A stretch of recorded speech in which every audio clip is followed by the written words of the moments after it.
Selamat pagi, bertemu kembali dengan kami Andi Hanif Mursid.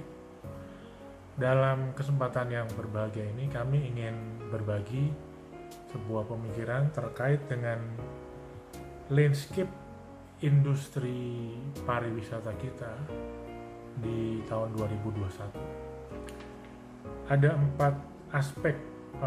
tiga aspek yang akan berpengaruh terhadap landscape industri pariwisata kita. Yang pertama dari aspek change atau perubahan di tingkat makro. Yang kedua aspek perubahan di consumer. Dan yang ketiga aspek kompetisi yang terjadi di antara pemain industri pariwisata. Kita masuk terkait dengan aspek change atau perubahan yang terjadi di lingkungan makro dari industri pariwisata. Yang pertama adalah perkembangan dari pandemi COVID-19. Jadi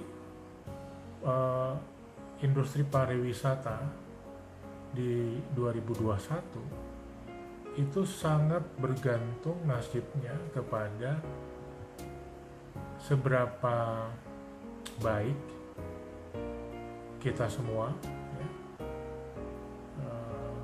pemerintah dan seluruh pemangku kepentingan mampu mengelola pandemi COVID-19 ini dengan sebaik-baiknya. Itu dilihat dari seberapa baik, ya, kita mampu menurunkan tingkat orang yang tertular. Orang yang tertular pun bisa disembuhkan, ya.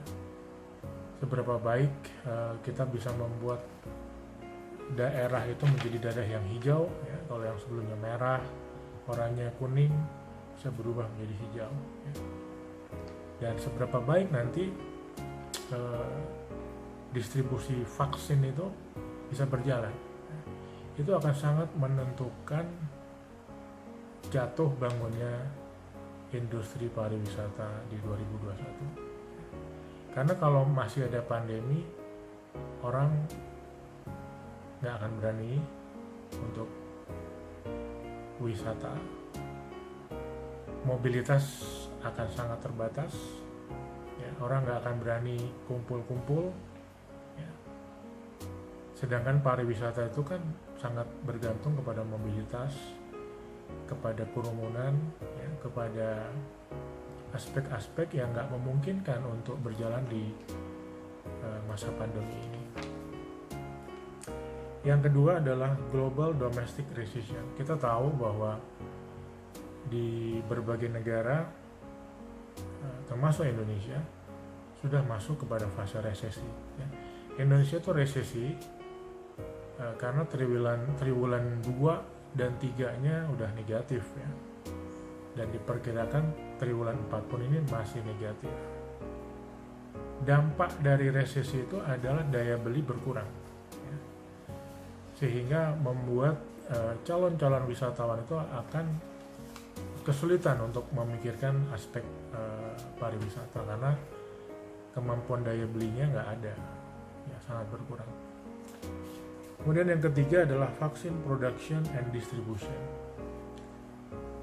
Seberapa mampu pemerintah dan semua pemangku kepentingan mendistribusikan vaksin itu akan sangat menentukan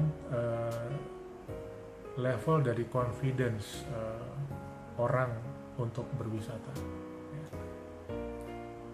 Di akhir 2020 ini kita sudah mendengar beberapa perusahaan sudah menemukan vaksin. Indonesia memperkirakan paling tidak, ya, di kuartal pertama 2021 itu kita sudah bisa melakukan vaksinasi bagi kategori pertama, ya. Ada beberapa kategori nanti. Nah, kalau vaksin ini sudah bisa diberikan, paling nggak confidence dari seluruh pemangku kepentingan di industri pariwisata itu akan naik, ya, pelan-pelan. dan itu akan meningkatkan kepercayaan orang untuk melakukan mobilitas, keyakinan orang untuk mulai berusaha, meningkatkan kepercayaan untuk bangkitnya kegiatan-kegiatan ekonomi dan lain-lain. Dan itu akan sangat berpengaruh terhadap industri pariwisata. Kemudian yang keempat adalah event cancellation and rescheduling. Di 2021 ini event-event internasional masih sangat banyak yang di cancel, masih sangat banyak yang di reschedule, ya, termasuk yang ada di Indonesia. Jadi kita nggak bisa mengharapkan banyak ya dari event-event internasional yang diselenggarakan di Indonesia. Nanti kita akan lihat bahwa ke depan itu paling nggak 2021, 22, 23 itu yang bisa kita harapkan adalah dari event-event domestik. Kemudian yang berikutnya adalah corporate travel and policy. Banyak perusahaan-perusahaan di seluruh dunia, termasuk di Indonesia, melakukan restriksi bagi karyawannya untuk melakukan perjalanan dinas. Karena sampai saat ini itu dinilai punya potensi yang besar terhadap penularan COVID, ya. Kalau dulu banyak sekali meeting-meeting atau rapat dinas yang diselenggarakan di Bali misalnya. Nah, di era pandemi ini praktis itu semua stop, ya. Nah, ini yang menyebabkan pengaruhnya terhadap industri pariwisata sangat besar sekali. Berikutnya adalah intermittent social distancing policy. Jadi kebijakan untuk jaga jarak, kalau dalam lingkungan yang besar untuk PSBB itu masih akan berlanjut, ya. Terlebih-lebih karena kita lihat bahwa ternyata COVID ini nggak semakin landai, ya. Di banyak negara justru dia naik terus, gitu.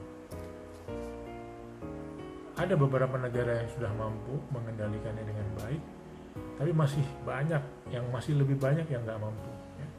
Jadi penerapan PSBB, pengaturan distancing policy dan sebagainya itu masih akan berlanjut,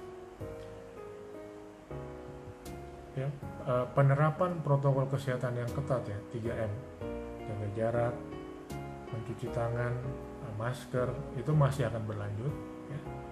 Jadi jangan dipikir kalau udah ada vaksin itu semua bisa kita tinggalkan, ya. Karena vaksin ini pun butuh waktu 1-2 tahun untuk dilakukan vaksinasi, sehingga paling nggak 70% dari seluruh penduduk Indonesia itu bisa dapat, ya. Berikutnya adalah accelerated digital tourism. Jadi tourism yang berbasis digital itu meningkat dengan sangat tinggi.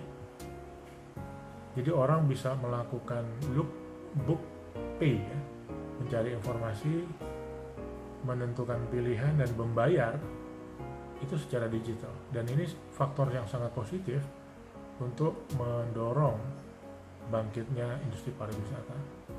Dan yang terakhir adalah government travel restriction, ya. Jadi sampai saat ini memang masih sangat banyak negara-negara yang melakukan restriksi mobilitas orang dari satu negara ke negara lain, ya. Karena dinilai itu sangat berpotensi menimbulkan penularan COVID. Misalnya Indonesia saja itu oleh 60 negara, hampir 60 negara itu mendapatkan restriksi. Jadi orang yang mau masuk ke 60 negara itu nggak boleh dulu, ya, mau masuk dan mau keluar. Makanya sampai di 2020 akhir ini kita melihat meskipun Bali sudah kita siapkan dengan sangat baik, tapi wisatawan belum bisa masuk ke sana karena ada larangan dari negara masing-masing. Ada negara-negara yang tidak menerapkan restriksi, tapi melakukan pengaturan orang kalau mau keluar masuk sebuah negara harus karantina dulu 14 hari. Itu kan mematikan keinginan orang untuk berwisata karena terlalu besar waktu yang harus dibuang ya untuk melakukan itu.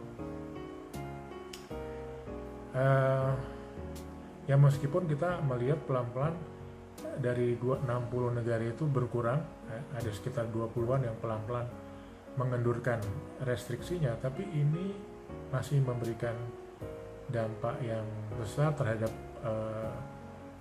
orang belum mau berwisata ya. Makanya wisatawan dari mancanegara itu masih belum datang secara signifikan ke Indonesia. Itulah faktor-faktor yang berpengaruh terhadap landscape industri pariwisata di Indonesia di 2021. Ini dari sisi aspek perubahan di lingkungan makro. Nanti yang terkait dengan aspek consumer dan aspek competition akan dibahas di video berikutnya. Demikian Bapak dan Ibu semuanya, terima kasih.